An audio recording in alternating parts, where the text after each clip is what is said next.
And so, back to EPW. From Mississippi. M's, I's, S's, P's, I's. I haven't. Well, I've missed a couple of episodes, I think. There's new titles, there's new music. Jimmy's still there, Jimmy Blaylock, nice to see.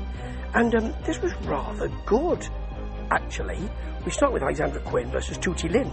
Quinn versus Lynn.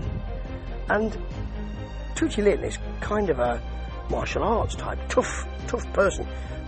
I don't think the name goes with that toughness. She's the toughest woman in existence. Tootie. Right, well, anyway, she's got some nunchucks with her, so I don't want to argue with her too much. And this is rather a good match, in that we've got some chops, some big chops from Tootie Lynn, spinning back fist. There's a drop toe hold. Jimmy does say wow to that. I think he's trying to get excitement going. No need. This is an exciting match. There's a suplex, and during the break, we come back and Alexandra Quinn is on top. You know, she's in the ascendancy, maybe. Anyway, Tootie Lynn still, even though she's on the mat, he's still kicking her. He's got some feist in us, I'll tell you that.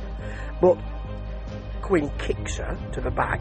Short clothesline though from Tootie for a 2 count, and then some running kicks from her, a fast drop kick, and the kick out surprises Jimmy, surprised me as well. So did the sudden, very short Alexandra Quinn spinebuster, and then a kick out from Tootie at 1. And then she kicks her in the back of her head. It's kind of a roundhouse kick, almost an insecurity, but not quite, for the pin. I really enjoyed it. And I really enjoyed seeing Sevin Cruz with KJ Rocket. Sevin, of course, is in Memphis wrestling, and they both are. And he's making his wrestling debut at EPW, facing CJ Blaine, the high-flying Maine, who is in Memphis too. Rather good. I love the way that he tries to kip up from a wrist lock, does Sevin. And although I think it's a spot and a bit of a gag, it does appear as he tries to do it like as if it's not a botch, but that he can't quite get there. It seems real, actually. So CJ Blaine goes to the headlock. He works that. Some very bouncy arm drags. Nice from Sevin Cruz. Good work from that. Good selling. He walks the ropes to an arm drag as well. Cruz then bails, and Blaine goes out to try and, I think he's going to dive over, but he stops, gets out to try and finish the job, and then he has his legs pulled out from under him, and his face hits the mat rather nastily, actually. Back in the ring, we've got a Cruz snap there and a slap, disrespectful, pulls back on the arms, but Blaine's back with a drop kick. Rocket gets the distraction, KJ gets the distraction, hands Cruz something which looks like, don't know, it looks like a bag with a handful of rocks or something in it. There's an assisted punch, and that's the pin. It weren't bad at all. Now, there are afters, but Makari Candy comes out. She's also in Memphis wrestling, comes out and helps CJ. So maybe there'll be some kind of tag team match, or a new tag team. That'll be interesting. Now, CJ Thomas, we've seen him before, but he is now new, and he is now improved, and he's changed everything about his life and himself, and he's facing tonight Big John Dalton, also from Memphis Wrestling. Now, he's called the Babyface Beast, but he's rather not call it the Babyface Beast. CJ Thomas would rather call him the Babyface Obese. I mean, he's got a bit of weight on Big John Dalton, losing the title, losing the name, should I say, but I mean, really, that's a bit naughty, isn't it?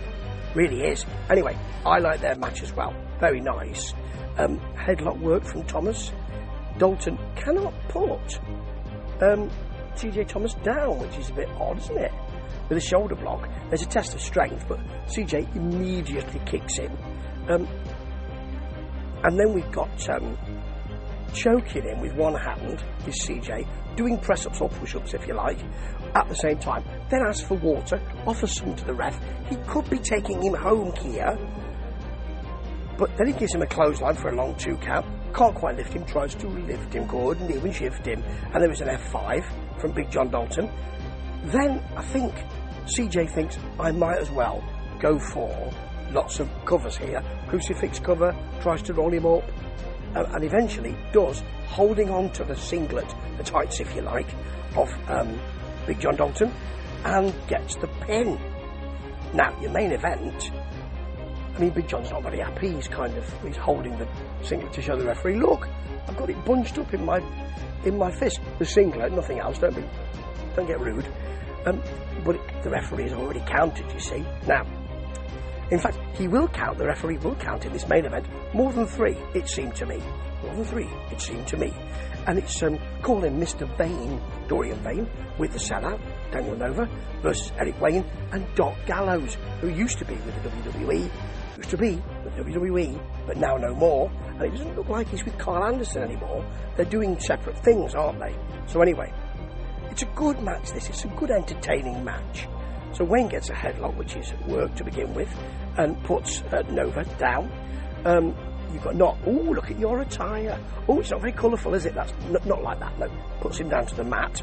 You've got Vane and Doc Gallows working together, or against each other, should I say. And they can't work together, they're on opposing sides, Steve. And Vane wanting a test of strength. Gallows gets some jabs in, he likes those. There's a Vane clothesline, and then a Nova elbow, which puts Gallows down. Eric comes in with a chair, so the ref is then distracted, talking to him. It's not the best thing for your partner, because Eli knocks us on the outside. He's the gold standard, he gets the choke. There you go. Eric's finally in, some shoulder tackles, a fist drop. He does the you can't see me stuff first. Then the magic killer. Doc Gallows does the magic killer. Eric Wayne doesn't seem to know what you do, so he just stands there. So it's a kind of half a magic killer. Bit odd. Knox takes the ref out of the ring. Gallows chases him around. Then they Nova and Knox handcuff Doc Gallows to the ropes. There is a choke slam from Dorian Vane on Eric Wayne, and an eventual pin because the ref's got to get back in, and he counts to 4. I think I counted, but you've got to be sure. Counts to 4 because you've got to be sure. And I am sure this episode was blooming good. Really good wrestling matches, those. I mean, not stupendous, but really well done.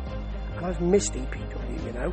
I'm a naughty boy and I should have watched it more recently, and I will now start to do so, because you know what? It's blooming good. Ta-ta.